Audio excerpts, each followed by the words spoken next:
A girl without a mask does not belong under silver light. The whisper followed Lily Harper through the doors of the Silver Moon Masquerade before the music even reached her. She stood at the edge of the ballroom with her bare face exposed to hundreds of masked strangers. Her pale blue evening dress faded at the seams, her old white gloves worn thin at the fingertips, and her silver flats scuffed from the nearly 1-mile walk through the cold. Every noble daughter in Moon Hall wore a silver mask shaped like moon wings, snow petals, or delicate wolves. Every smile was hidden behind polished beauty. Every glance could judge without being judged in return. Lily had nothing to hide behind. Her cheeks burned beneath the chandelier light, not from shame at her face, but from the cruelty of having it made into a spectacle. A laugh rose near the marble stairs. Then another. The sound spread softly at first, like silk brushing silk, until it gathered into the kind of polite cruelty only a ballroom could make beautiful. Barefaced, someone murmured. At a royal masquerade? Lily kept one hand closed around the torn half of her invitation ribbon. The other hand pressed against the empty place in her memory where her mother's silver mask should have been. That mask had rested for years in a small cedarwood box beneath Lily's bed, wrapped in blue cloth that still carried a faint scent of winter rose and old lavender. Her mother had worn it once, long before illness dimmed her voice, and had told Lily that a mask should never be used to hide a kind heart. Tonight, that final piece of her mother had vanished before sunset. Brielle Harper appeared at the top of the grand staircase as if summoned by the laughter. She wore a shining white gown, pearl combs in her golden hair, and Lily's silver mask over her face. The delicate moon pattern curved across Brielle's cheeks, bright and unmistakable. Lily felt the room tilt, though her feet did not move. The mask looked wrong on Brielle, too cold, too proud, like a stolen prayer placed over a smile that did not believe in mercy. Brielle rested one gloved hand on the railing and sighed loudly enough for nearby guests to hear. Lily, you should not have come like this. People will think the Harper family lets Servant Omegas wander into royal halls. The words landed cleanly. Servant Omega. Not stepsister, not daughter of the house, not the name written on the invitation ledger. Lily opened her mouth, but the ballroom doors behind her thundered with ceremony. Black and silver banners entered first, carried by northern guards in dark cloaks. The musicians faltered, then changed to a colder, grander song. King Rowan Ashford stepped into the Silver Moon Masquerade wearing black and silver royal armor, a dark wolf fur cloak, and a silver crown pin at his shoulder. He was tall, still, and severe, the kind of alpha king whose silence could make an entire room remember its manners. Noble daughters turned toward him, silver masks glittering like a field of false moons. Brielle lifted her chin, ready to be seen. But King Rowan did not look at the staircase first. His silver eyes moved across the ballroom, past the pearls, the silk, the painted smiles, and stopped on Lily Harper, the only girl standing barefaced beneath the light. King Rowan Ashford's gaze held the room still, and Lily felt the weight of it before she understood its meaning. She should have lowered her eyes. A barefaced Omega standing inside a royal masquerade had no protection, no elegance, no family ready to claim her if the room turned cruel. Yet his silver eyes did not look at her as if she were a mistake. They looked at her as if the mistake belonged to everyone else. Lily's fingers tightened around the torn invitation ribbon hidden in her palm, the rough edge pressing into her glove. Only that morning, the ribbon had still been whole, tied around a cream envelope sealed with Moon Hall silver. It had carried her name in careful ink, Lily Harper. Not Brielle, not the Harper family. Lily. For one quiet moment before sunrise, she had believed her mother's old promise might come true, that a girl treated like a servant in her own house could still be seen by the world beyond the kitchen door. She had opened the cedarwood box beneath her bed and found the silver mask resting inside, cool and delicate, its moon pattern shaped by hands long gone. The box still smelled faintly of winter rose, old lavender, and the wool shawl her mother used to wear near the window when snow fell. Lily had touched the mask with both hands, remembering her mother's voice, soft from illness but steady with love. A mask is for ceremony, not for hiding shame. Do not let anyone convince you your real face is a disgrace. By noon, Marissa Harper had called Lily downstairs to polish glassware for Brielle's dressing room. By sunset, The cedarwood box was empty. Lily had found only the blue cloth folded too neatly inside, the invitation ribbon torn in half on the floor, and Brielle's perfume drifting through the hall like a confession no one would name. When Lily ran to the staircase, Marissa stood at the landing in a burgundy gown, her smile smooth and sharp. "Do not embarrass this family," she had said. "A pale little Omega without a proper mask would only make people pity us." Lily had asked for what was hers. Her mother's mask. Her invitation. Her name. Marissa had answered by locking the sewing room door and telling the servants that Lily was ill. But Mara Wells, the youngest house servant, had slipped Lily a bent hairpin through the lower crack and whispered directions to the servant stair. Lily had walked nearly 1 mile through thin snow, her silver flats wet at the toes, her pale blue dress hidden under an old cloak until she reached Moonhall. She had come not to steal attention, not to chase a king, but to stand where her mother's name had led her. Now Brielle stood above her wearing that stolen silver mask, glowing beneath chandelier light, as if theft could become beauty if enough people admired it. "Your Majesty," Brielle called, voice sweet as sugared ice, "please forgive my stepsister. She has always struggled to understand her place." The ballroom waited for Rowan to dismiss Lily. Instead, the king removed his gaze from her only long enough to look toward Brielle on the staircase. "Her place," he said quietly, "is not yours to define." A tremor moved through the crowd. Lily's breath caught. Brielle's smile faltered beneath the mask, and for the first time that night, the silver covering her face did not make her look mysterious. It made her look hidden. Rowan stepped farther into the ballroom, black cloak brushing the marble floor, every noble daughter bowing as he passed. He did not accept their bows. He stopped where the chandelier light touched Lily's bare face and the torn ribbon in her hand. "What is your name?" he asked. The question was simple, but it reached the part of her that had been renamed by labor, pity, and silence. Lily lifted her chin. "Lily Harper." Across the room, Brielle went still. Rowan looked at the torn ribbon, then at the mask on Brielle's face. "Then let the invitation ledger be brought forward," he said. "Before this dance begins, I would like to know why the only honest face in the room was made to stand at the door." The command to bring the invitation ledger changed the ballroom more sharply than music ever could.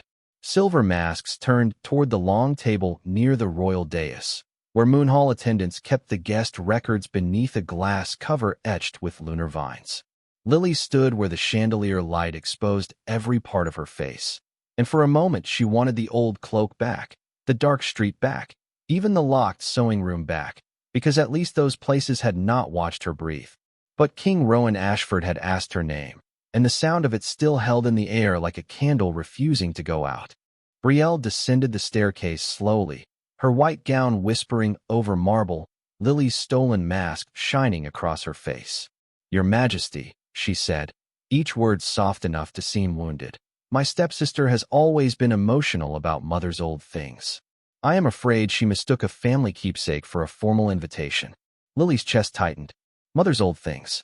Brielle had never called the mask that before. She had called it dusty, plain, sentimental trash, a relic fit for a servant drawer. Now, beneath royal attention, she wrapped theft in gentleness and offered it to the room as concern. Marissa Harper stepped from the crowd near the west arch in a burgundy gown, her smile careful, her eyes cold. "Poor Lily has been unwell today," she said. "We thought it best she rest at home. I do not know how she found her way here." Lily felt the torn ribbon bite into her glove. She wanted to speak, but years of being corrected before she finished a sentence held her jaw still. Rowan looked at her, not impatient, not pitying, simply waiting. That waiting gave her space to gather herself. "The invitation was in my room this morning," Lily said. Her voice was quiet, but the ballroom carried it. "It had my name on it. My silver mask was in my cedarwood box. By sunset, both were gone." Brielle gave a small laugh behind the mask. "You hear? She admits the mask belongs to the family." "No," Lily said, and the word surprised even her with its steadiness. "It belonged to my mother." The Moonhall attendant arrived with the ledger, a wide book bound in pale leather. He opened it on the royal table, fingers moving down the guest list. Rowan did not stand behind the table like a judge above her. He stood beside it, where everyone could see the page. "Read the Harper entry," he said. The attendant swallowed. Honored invitee from Harper House, Lily Harper. Silver ribbon issued. One guest position. No substitute marked. The ballroom fell into a silence, so clean it felt almost cruel. Brielle's hand rose to the edge of the mask, then stopped. Marissa's smile thinned until it no longer looked humanly warm. Lily stared at the letters from several feet away, unable to move closer, unable to trust that ink could defend her after people had failed so easily. Rowan's eyes shifted from the ledger to Brielle. Then why are you wearing the mask connected to her invitation? Brielle lifted her chin. Because Lily would have embarrassed the family. I only protected our name. The answer came too quickly, too polished, and it told the truth by accident. A murmur moved through the guests. Lily felt heat rise behind her eyes, but she would not let tears become another weapon for them to use. Rowan turned to the guards at the entrance. No one from Harper House leaves until the ownership of that mask and the handling of this invitation are reviewed under Crown witness. He looked back at Lily, his voice lowering. Do you wish to stand here while the review continues? Choice again. Offered without spectacle.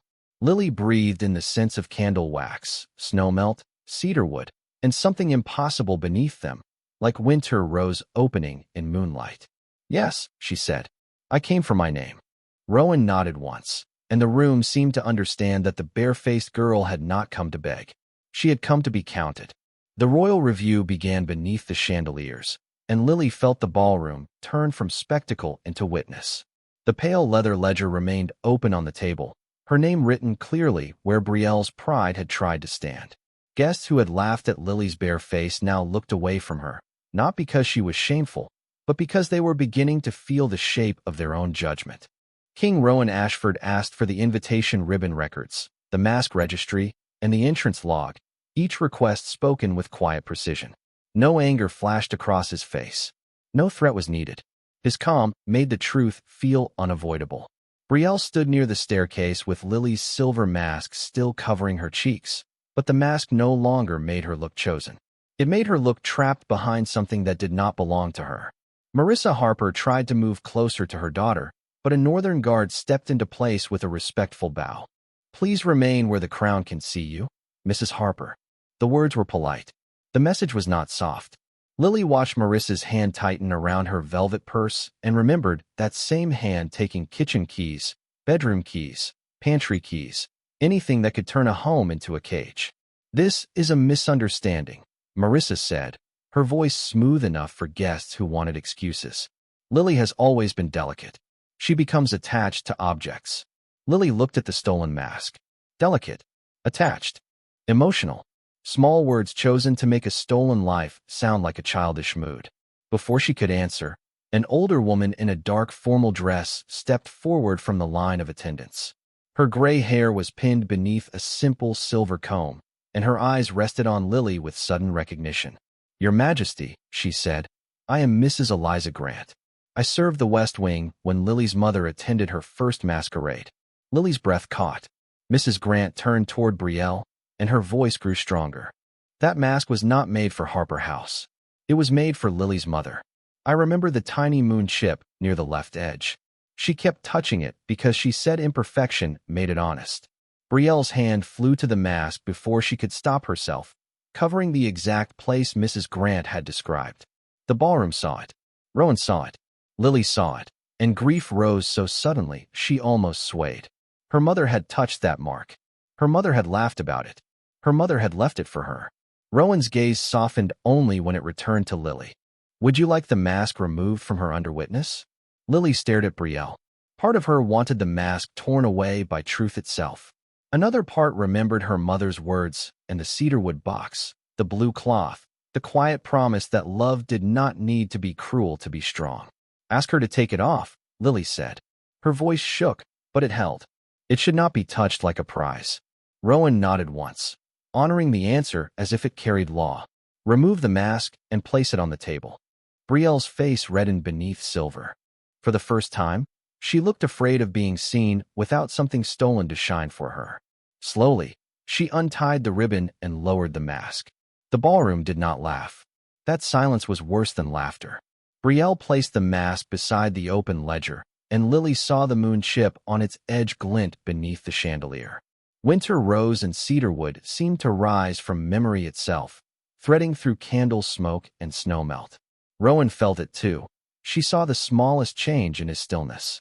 But he did not claim the moment. He only looked at the records and said, "Continue." At the entrance, a young stable hand stepped forward with his cap in both hands. "Your Majesty, my name is Noah Carter. I saw Miss Brielle leave Harper House with the cedarwood box before Miss Lily ever reached the road." Marissa closed her eyes. Lily stood barefaced beside her mother's mask, no longer hidden by shame, while the room learned that the girl without a mask had been the only one telling the truth. Noah Carter's testimony settled over the ballroom like snow over a road, quiet enough to seem gentle, heavy enough to cover every false footprint. Lily looked at the young stable hand standing near the entrance, his cap twisted between his fingers, his work coat still marked with the cold outside.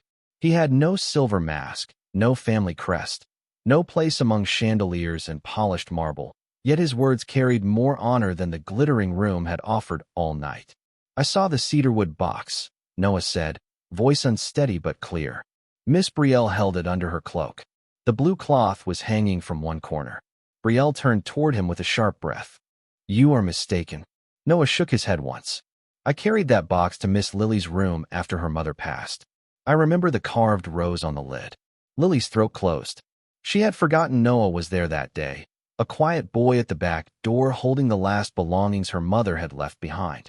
She remembered only the weight of the box in her arms, the smell of cedarwood and lavender, the terrible softness of Mrs. Grant's hand on her shoulder. King Rowan Ashford turned to the royal clerk. "Record his statement under Crown Witness." The clerk wrote quickly, the scratch of the pen cutting through the silence. Marissa Harper stepped forward as far as the guard allowed, her burgundy gown catching the chandelier light. "This has gone far enough. A family disagreement should not be made into public theater." Lily almost laughed, but the sound stayed inside her, too tired to become anything cruel. Public theater. That was what they had made of her when she entered barefaced. That was what they had wanted when Brielle called her delicate, confused, unwell. Only now, because the stage had turned toward them, did Marissa decide dignity mattered. Rowan's silver gaze moved to her. "You used public shame as a tool. Do not object when truth uses the same room." The words did not rise. They did not need to. Every mask in the ballroom seemed suddenly thinner. Lily looked at the silver mask lying beside the open ledger. Without Brielle's face behind it, it looked small, almost fragile, a piece of memory returned from a place it should never have gone. She wanted to touch it, but her hands stayed still. Part of her feared that if she reached too soon, someone would call her greedy for wanting back what was hers. Rowan noticed. He always seemed to notice the moments she tried to hide from herself. "The mask belongs to you," he said. "You may take it when you wish." Lily stepped closer to the table. The chandelier light warmed her bare cheeks, and the room watched her cross the marble without a mask, without an escort, without permission from the family that had kept her small. She picked up the silver mask with both hands. The moon chip near the edge brushed her thumb, and memory rose so softly it hurt. Her mother by the window. Her mother smiling through pain. Her mother saying that kindness did not need to hide. Lily pressed the mask against her heart, not her face. Brielle stared as if that choice confused her more than any accusation. "You are supposed to wear it," Brielle whispered. Lily looked up. Her voice was quiet, but it reached the edge of the ballroom. "I will wear it when I want to remember her. Not when someone wants me ashamed of being seen." The words changed the air. Not loudly, not like applause, more like a locked window opening after years without fresh breath. Rowan's stillness shifted again, and with it came that impossible thread in the air: winter rose, warm milk, cedar rain, and candlelight over old wood. The scent did not pull Lily toward him like a command. It surrounded the truth she had spoken and made it feel witnessed by something older than the room. Rowan faced the guests. "The review continues. Harper House records, invitation correspondence, and household employment papers will be sealed until Crown examination is complete. No one who testified tonight will lose shelter, wages, or standing for telling the truth." Marissa went pale. Brielle lowered her eyes at last. Lily stood beside the open ledger, her mother's mask held to her heart, barefaced beneath every silver chandelier, and realized the room had stopped looking at her as the girl without a mask. They were looking at her as the girl who no longer needed one to be believed. The ballroom did not return to dancing after Rowan sealed the Harper records. The musicians kept their bows lowered, the dancers stood apart in glittering pairs, and every silver mask seemed to shine with less certainty than before. Lily Harper remained beside the royal table, her mother's mask held gently against her heart, feeling the strange quiet that follows a truth no one can push back into darkness. She had imagined this night 100 times when she was younger. She had imagined wearing the silver mask, stepping under chandeliers, hearing music instead of kitchen bells, becoming for one evening the kind of girl people welcomed through the front doors. She had never imagined standing barefaced beside an alpha king while the room that mocked her waited for her next breath. Rowan did not hurry her. He ordered chairs brought for Mrs. Grant and Noah Carter, water for the witnesses, and a written protection notice for Mara Wells before any Harper servant could be questioned. Each command was practical, calm, and precise. It made Lily understand something about power she had never seen in Marissa's house. Real power did not need to panic. It did not need to shame the nearest person to feel tall. Brielle stood several yards away with her hands clasped tightly in front of her gown. No mask now, no borrowed mystery.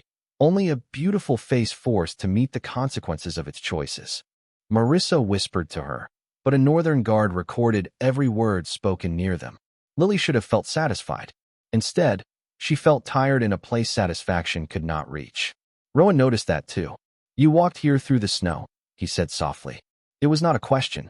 Lily looked down at her silver flats, damp at the edges, scuffed from the road. Almost 1 mile. Without an escort? Without permission. His silver eyes lifted from her shoes to her face, and the impossible thread stirred again between them, gentle as candlelight reflected on winter glass. Winter rose, warm milk, cedar rain, old wood holding a memory too precious to lose. Lily felt it, not as hunger, not as command, but as recognition. It made the noise of the ballroom fall farther away. Rowan's hand stilled near the edge of the table, but he did not reach for her. "There is something I must say carefully," he said. Clara had never heard a king sound careful for someone like her. "The bond one sensed tonight does not come from the mask. It does not come from rank, invitation, or ceremony. It comes from you." Lily's fingers tightened around the silver mask. Around them, the closest guests held their breath. Rowan did not let the words become possession. A bond is not ownership. It is not permission to decide your life before you do. It is a vow that I must honor your choice more fiercely than anyone honored it before. The ache in Lily's chest opened, and for one frightening second, she thought she might cry in front of every person who had laughed at her. But the tears did not feel like defeat. They felt like snow melting after a long winter. Brielle looked away first. Marissa's mouth pressed into a thin line. Rowan turned to the ballroom. "The Crown recognizes Lily Harper as the named invitee of this masquerade, lawful holder of the silver mask, and protected witness in the review of Harper House." Then he looked back at Lily, leaving a respectful space between them. "Would you like to stay in this room, step outside for air, or leave under protection?" 3 choices. Not one command hidden inside kindness. Lily looked at the chandeliers, the masks, the ledger, and the open doors leading toward moonlit air. Her mother's mask rested against her heart, but her face remained uncovered. "I would like to step outside," she said. Rowan bowed his head. "Then I will walk beside you if you allow it." Lily breathed once, then nodded. Together they moved toward the terrace doors, not as a king claiming a girl, but as truth leaving a room that had mistaken glitter for light. Moonlit air waited beyond the terrace doors, cold and clean enough to make Lily realize how tightly the ballroom had been holding her breath. She stepped outside with her mother's silver mask pressed against her heart, the pale blue hem of her worn evening dress brushing the stone, her old white gloves glowing softly beneath the winter moon. Behind her, the Silver Moon Masquerade remained bright with chandeliers and unsettled whispers, but out here the noise thinned into wind moving through cedar trees. King Rowan Ashford walked beside her, not in front as if leading, not behind as if guarding a possession, but level with her steps. That small choice steadied her more than his crown, his armor, or the northern guards waiting at a respectful distance near the doors. For years, Lily had walked behind others. Behind Brielle on staircases. Behind Marissa in markets. behind trays, laundry baskets, and closed doors. Tonight, the Alpha King of the Northern Lands matched her pace as if her steps had value. She stopped near the stone railing where frost silvered the edge. Below the terrace, Moonhall Gardens stretched under snow, quiet and pale, with lanterns hanging from bare branches like captured stars. Lily looked down at the mask in her hands. The tiny moon chip near the left edge caught the light. "I thought wearing this would make me feel like she was still with me," she said. Her voice sounded different outside, less afraid of being overheard. "But when Brielle wore it, I was scared that even my mother's memory could be taken if enough people believed the lie." Rowan stood a few feet away, his dark wolf fur cloak moving gently in the wind. "A memory can be stolen from a box," he said, "not from the person who was loved by it." Lily closed her eyes for one breath. The words did not fix the empty years in Harper House. They did not undo the locked sewing room, the torn ribbon, or the laughter that greeted her bare face. But they gave shape to something she had almost forgotten. What belonged to her was not fragile simply because others treated it carelessly. The terrace door opened softly behind them. A royal clerk stepped out and bowed. "Your Majesty, the household employment papers have arrived from Harper House. Mara Wells confirms the sewing room door was locked. Mrs. Grant confirms the mask history. Noah Carter has signed the cedarwood box statement." Lily's fingers tightened. Rowan did not look pleased, only resolved. "Seal the papers. Place every Harper servant under temporary crown protection until housing and wages are reviewed." The clerk bowed again and returned inside. Lily stared at Rowan. "Every servant. Truth does not end with one restored name," he said. "If they could silence you, they could silence others." The ache behind Lily's ribs changed then. It was still pain, but it had direction now, a road instead of a room. She looked toward the ballroom windows, where Brielle's pale figure moved between guards, and Marissa stood rigid beside the royal table. "They will say I destroyed my family." Rowan's gaze followed hers, silver and quiet. "No, they built a house where kindness was treated as weakness, then blamed you when the walls were opened." Lily let out a breath that almost became a laugh, though it carried sorrow with it. "I do not know where I belong after tonight." Rowan looked back at her, and the bond between them rang softly through the cold. Winter rose, warm milk, cedar rain, and candlelight over old wood. He still did not step closer without invitation. "Then begin with this," he said. "You belong to yourself." Lily looked at him for a long moment. No one had ever said it so plainly. Not as comfort, not as romance, as law, as truth. She lifted the silver mask, studying its curve beneath the moon. Then she held it at her side instead of covering her face. "I want to go back in," she said. "Not to dance. To hear the records read." Rowan inclined his head. "Then I will stand beside you, if you allow it." Lily nodded, and when they turned toward the doors, she walked first. The barefaced girl stepped back into the ballroom carrying her mother's mask like memory, not armor, and every silver mask inside turned toward her as if the moon itself had chosen where the light should fall. When Lily stepped back into the ballroom, the room did not welcome her with music. It received her with the silence people offer when they have run out of easy lies. She crossed the marble floor barefaced, her pale blue dress still damp at the hem from snow, her old white gloves wrapped around the silver mask she no longer needed to hide behind.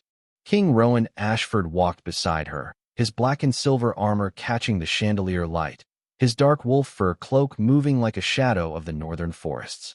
He kept the same respectful distance as before, close enough for the room to know he stood with her, far enough for Lily to know he had not forgotten his own words. "You belong to yourself." The royal table had changed while they were outside. Harper House employment papers, invitation correspondence, household key records, and servant wage books lay open beneath crown seals. Mara Wells stood near Mrs. Grant, pale but steady. Noah Carter waited by the entrance with his statement signed. Brielle Harper stood unmasked near the staircase, her beauty still polished, but no longer protected by illusion. Marissa Harper's burgundy gown looked suddenly too heavy, as if every thread had been woven from excuses. The royal clerk cleared his throat. Harper House records show Lily Harper's invitation was received 3 days ago and signed for by Mrs. Marissa Harper. No refusal was filed. No illness notice was sent to Moonhall. A murmur passed through the guests. Lily held the silver mask at her side and kept breathing. The clerk turned another page. Household papers show Lily Harper listed as dependent family in one ledger, but unpaid household labor in another. Rowan's expression did not change, but the air around him sharpened. Read that again. The clerk did, slower this time. Dependent family. Unpaid household labor. Two names for the same girl, chosen whenever one served the house better. Lily felt the words open a door inside her memory. Every meal eaten after others finished. Every dress mended for Brielle while her own sleeves frayed. Every time Marissa said family when she wanted obedience, servant when she wanted blame. Mara stepped forward, voice small but clear. She was never paid. She shared her food with us when the pantry was locked. She helped me escape the sewing room tonight. Marissa snapped her gaze toward the girl, but the northern guard beside her began writing before fear could silence anyone. Rowan looked to the clerk. All Harper servants remain under Crown protection. All wages and housing records will be reviewed. Then he turned to Lily, and the impossible bond in the room rang softly again. Winter rose, warm milk, cedar rain, and candlelight over old wood. He did not speak of it to the crowd as spectacle. He let it remain sacred, quiet, and safe. Lily Harper, he said, do you wish to reclaim your place as the named invitee of this masquerade? Lily looked at the dancers, the masks, the chandeliers, and Brielle's empty hands. She could have lifted the silver mask to her face and stepped into the role they had tried to steal. Instead, she placed the mask on the royal table beside her name. Yes, she said, but I will stand as I am. For a moment, no one moved. Then Mrs. Grant bowed her head. Noah followed. Mara did too. One by one, servants along the walls lowered their eyes not in submission, but in honor. Rowan faced the ballroom. Then let the record show that the Crown recognizes the barefaced girl as the true honored guest. Brielle looked away. Marissa closed her eyes. Lily stood beneath the chandeliers with nothing hidden and nothing stolen, while every silver mask in the room seemed dim beside the courage of an uncovered face. The Crown record changed everything, but it did not make the ballroom kind all at once. Lily understood that as she stood beneath the chandeliers, barefaced and steady, with her mother's silver mask resting beside her name on the royal table. Some guests looked ashamed. Some looked curious. Some looked afraid of what the Crown might uncover if other polished houses were opened the same way. But none of them laughed now. That silence belonged to her more than their applause ever could. King Rowan Ashford ordered the Harper ledgers, invitation correspondence, wage books, key records, and household statements sealed for Northern review. Mara Wells, Mrs. Grant, and Noah Carter were placed under written Crown protection before anyone from Harper House could speak to them. Brielle stood near the staircase with no mask, no borrowed invitation, and no easy way back into the story she had tried to steal.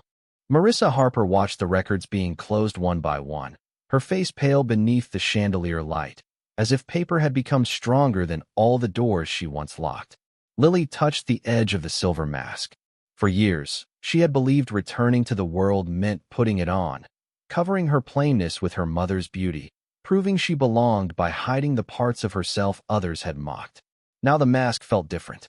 Not armor, not shame, a memory she could carry without disappearing behind it. Rowan came to stand several feet from her, his dark cloak still holding the scent of cedar rain and northern snow. The carriage can take you anywhere safe tonight, he said. A guest room under Crown Guard, the Northern Embassy, or another household of your choosing. You do not have to return to Harper House. The simple truth of it nearly unsteadied her. She did not have to return. No locked sewing room. No pantry keys withheld. No smile from Marissa that meant punishment hidden inside family language. Lily looked across the ballroom at the servants lined along the wall. Mara's eyes were wet, but hopeful. Mrs. Grant gave the smallest nod, as if reminding Lily that choosing herself did not abandon anyone else. What happens to them? Lily asked. Rowan's gaze followed hers. They will be interviewed by Crown officers. Their wages and housing will be protected. Any record used to bind them unfairly will be reviewed. Lily breathed in slowly. The bond between them stirred again. Winter rose, warm milk, cedar rain, candlelight over old wood. But it did not pull her away from herself. It only made the truth feel less lonely. Rowan lowered his voice. And what happens to you begins with your choice. Lily picked up the silver mask and held it beneath the chandelier. Then, With calm hands, she tied it to the ribbon at her wrist instead of placing it over her face. A small gesture, a whole life turning. Then I choose not to hide tonight, she said. Rowan's silver eyes softened, but he did not reach for her until she offered her hand first. When she did, he took it gently, as if holding a promise, not a prize. Together they walked through the ballroom, past the guests who had judged her uncovered face, past Brielle's lowered eyes, past Marissa's silence, and toward the open terrace doors where moonlight waited. At the threshold, Rowan paused beside her, giving the final step to Lily alone. She crossed into the night barefaced, the silver mask at her wrist shining like a memory finally returned to its rightful owner. Behind her, the masquerade remained full of people wearing silver lies. Ahead of her, the road north waited beneath the moon. And for the first time since her mother's cedarwood box had been opened, Lily Harper did not feel chosen because someone powerful had seen her. She felt chosen because she had finally seen herself.